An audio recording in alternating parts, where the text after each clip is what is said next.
What is going on, ladies and gentlemen? My name, of course, is MultiKillsHD, and today in this video I want to go ahead and talk about my Call of Duty Ghost first impressions on the game, and what I overall would rate the game at the end of this video. But let's go ahead and start out just breaking it down. So what I want to talk about first is I want to talk about the map layout.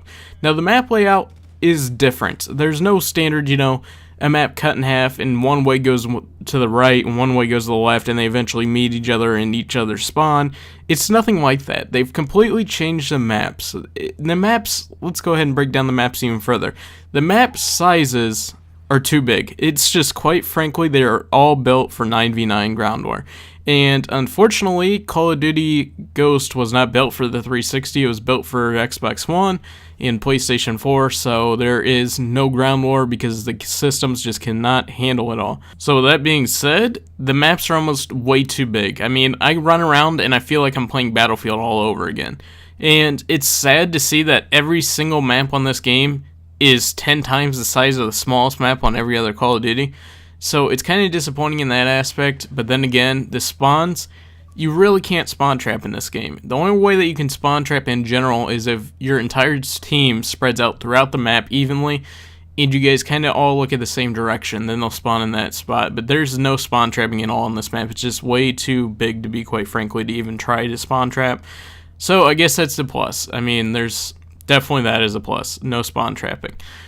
Let's go ahead and go about the map colors. Now this has me really concerned with all the colors and kind of focusing on the DLC that they kind of hinted toward yesterday. So if you guys haven't seen any Call of Duty Ghost footage yet, you guys can watch the gameplay in the background and you guys can kind of tell how the colors are. The colors in here are kind of pale. It almost looks like they need a color correction on top of them. And I'm not going to go ahead and edit any of this footage to make it look better because of the colors. I'm not going to put a color correction on this video like I typically do, just because I want to show you the exact game colors on this game. This is what you expect on every single map. This is what you guys see on the screen right now. It's kind of a palish color, and honestly, after about 2 to 3 hours playing this game, your eyes start to hurt. It honestly just starts to make your eyes hurt and start to water.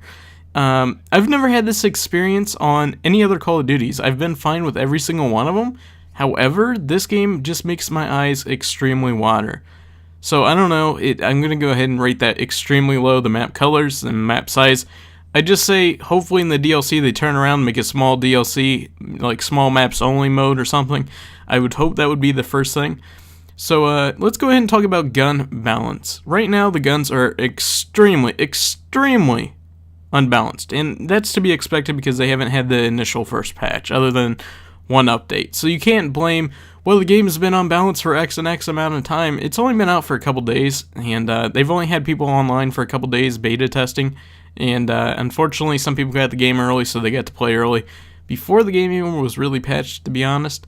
So gun balance is extremely not really quite good right now. I'd say the MS, BS, and also I'd definitely say the chainsaw are two guns that really need to be looked at really hard by Infinity Ward. But judging by past Call of Duties and them fixing guns, I'm kind of scared. We've had the new tubes unbalanced. That was right off the back on Modern Warfare 2 that never got fixed. We also look at some of the snipers on Modern Warfare 2, never fixed. We also look at the UMP-45 on Modern Warfare 2, never fixed. ACR, etc. on Modern Warfare 2. We go to Modern Warfare 3, and they did rarely any gun balances on that game. So it has me kind of worried about at least gun balancing. So with that being said, we're done with the maps, we're done with gun balancing, and done with the color of the maps. Let's go ahead and talk about kill streaks. Kill streaks, I'd say, are pretty balanced. I'd say they did a really nice job of, allowing people to either go for assault, support, or specialist again. I think specialist definitely needs a little bit of a tune up. However, I can see support needing a little bit tuned down, if that makes sense. So I'd say that's a plus.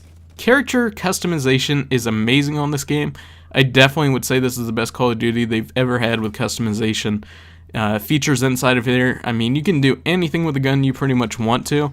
Unfortunately, a couple of the attachments on the gun is what also makes them overpowered, and I'll get to that in another video about the most overpowered class on Call of Duty Ghost.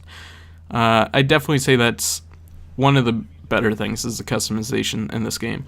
So let's go ahead and talk about one more thing that may be negative. So the negative thing I want to talk about is definitely the XP. The XP in this game takes forever to level up. In fact, I'll go ahead and give you an example. Before release, I was playing 9 hours for 2 days straight, and I got to level 24. So 18 hours game time to get to level 24. I don't think that the leveling system is correct right now. I think it's still on the pre-patch where the rumors are going around that it's only 1/4 the XP for right now. And once I get the dedicated servers up, it goes back to the normal XP.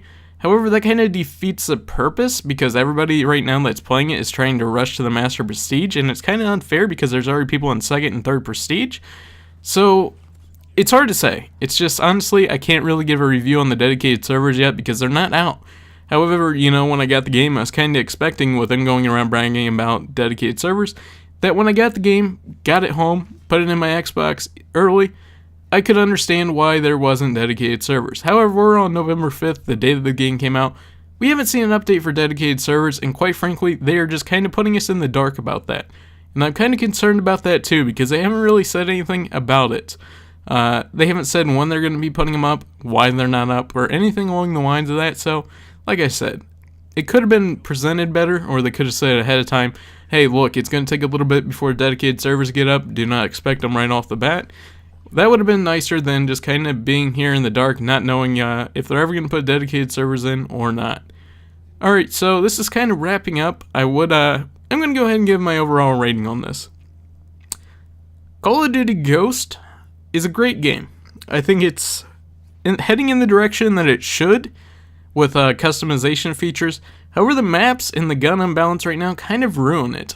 I don't want to go running around the map for 30 minutes. To find one person. That is not what makes YouTube gameplays interesting. That is not what Call of Duty I want to see in it. You know, I want that fast-paced, non-stop action. And unfortunately, this game is slow-paced, not really action. It's one gunfight every 20-30 seconds, if that, on this game. If you're lucky. So like I said, if they make smaller maps, I think this game would be a lot more fixed. If they start putting color corrections on the new maps that are coming in the DLC in the future, or maybe soon they're going to be fixing some of the color corrections, I think it'll be a lot better.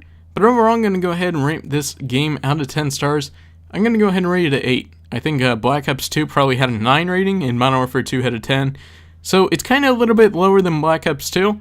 I know there are adding new playlists such as the competitive, so I'm kind of interested, are they even going to charge for some of these DLCs?